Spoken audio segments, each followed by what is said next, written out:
पूजा की रॉकिंग दुनिया में आप सबका स्वागत है। हेलो फ्रेंड्स, आज की हमारी कहानी है सास की गलतफहमी। गौर से सुनिएगा।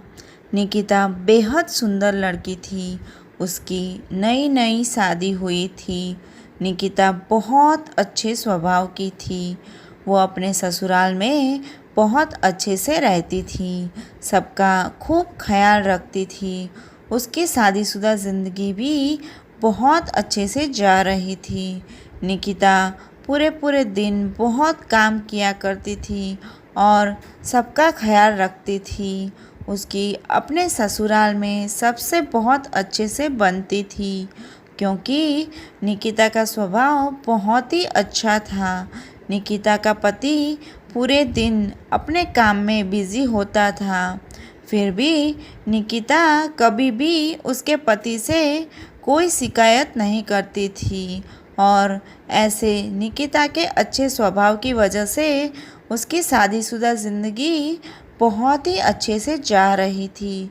ऐसे करते करते दिन बीतते रहे।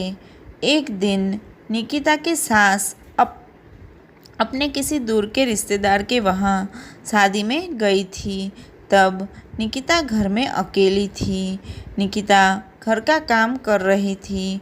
वो घर में अकेली थी, तो उस वजह से उसने सोचा कि आज मैं अपना पूरा घर अच्छे से साफ कर लेती हूँ। पर उसने साड़ी पहन रखी थी, सो सफाई में थोड़ी तकलीफ़ आ रही थी। तो निकिता ने सोचा, वैसे भी कोई घर पे नहीं है, तो मैं अपना नाइट ड्रेस पहन लेती हूँ, तो सफाई में थोड़ी आसानी रहेगी। फिर निकिता ने अपना नाइट ड्रेस पहन लिया और वो सफाई करने लग गई। वो पूरा घर अच्छे से साफ कर रही थी। फिर वो पोछा लगाने के लिए बाल्टी भरने के लिए पानी लेने गई और फिर वो पूरी बाल्टी भर के लेकर आई। तभी दरवाजे की बेल बजी।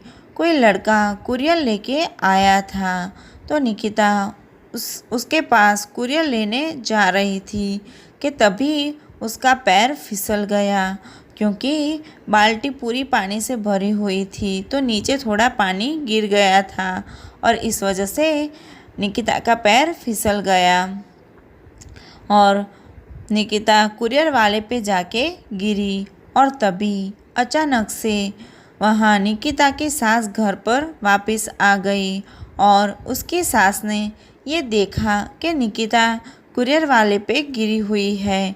ये देखकर निकिता की सास निकिता पर बहुत चिल्लाई और उस पर बहुत गुस्सा किया। निकिता ने अपना पक्ष रखने की और समझाने की बहुत कोशिश की, तो निकिता की सास ने उसकी एक ना सुनी। फिर निकिता की सास ने निकिता के पति को भी कंप्लेन कर दी और निकिता के पति रवि को सारा कुछ बताया। निकिता का पति भी निकिता से खुश था। उसे निकिता पे बहुत निकिता का पति भी निकिता पर बहुत ही नाखुश था और उसे निकिता पे बहुत ही गुस्सा आ रहा था। और इतना ही नहीं, उसने निकिता को थप्पड़ मार दिया था और रवि ने तो निकिता से ये भी कह दिया था कि अब मैं तुम्हारे साथ नहीं रहना चाहता हूँ, मैं ये शादी तोड़ना चाहता हूँ। ये सुन के निकिता रोने लगी और अपने पति से कहने लगी कि मुझे माफ़ कर दो, मेरी सच में कोई गलती नहीं है। मैं सासू माँ को कोई गलतफहमी हुई है।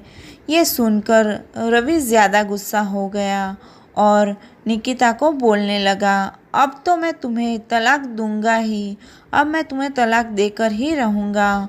और फिर दूसरा दिन हुआ और रवि ने निकिता के हाथ में तलाक के कागजात थमा दिए और उसे बोल दिया कि अभी के अभी पेपर पे दस्तखत कर दो। अब मैं तुम्हारे साथ एक पल और नहीं रह सकता हूँ। निकिता ने बहुत समझाया, बहुत समझाने का प्रयास किया, यहाँ तक कि रवि को अपने प्यार का वास्ता दिया, पर रवि ने उसकी एक न सुनी और निकिता ने मजबूरी में तलाक के कागज़ पर दस्तखत कर दिए और निकिता एंड रवि हमेशा के लिए अलग हो गए। फ्रेंड्स, हमें इस कहानी से क्या मैसेज मिलता है, क्या सीख मिलती है? हमें इस कहानी से ये सीख मिलती है कि एक छोटी सी गलतफहमी पूरा रिश्ता ख़त्म कर देती है। रिश्ते में चाहे कितना भी प्यार हो, लेकिन अगर उसमें गलतफहमी आ जाए, छोटी सी भी गलतफहमी आ जाए तो सारा कुछ बर्बाद करके रख देती है। इसीलिए अगर हम रिश्ते को बचाना चाहते हैं तो उसमें ट्रस्ट होना बहुत ही ज़रूरी है। फ्रेंड्स, मुझे उम्मीद है आपको ये स्टोरी ज़रूर पसंद आई होगी।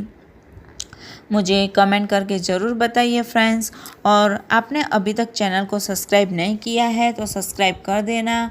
और फ्रेंड्स, आप ऐसी ही और सारी स्टोरियाँ सुनना चाहते हो तो मैंने डिस्क्रिप्शन बॉक्स में लिंक दे रखी है, उसे भी जाके देखिए फ्रेंड्स, और ऐसे ही सपोर्ट करते रहिए। Thank you friends.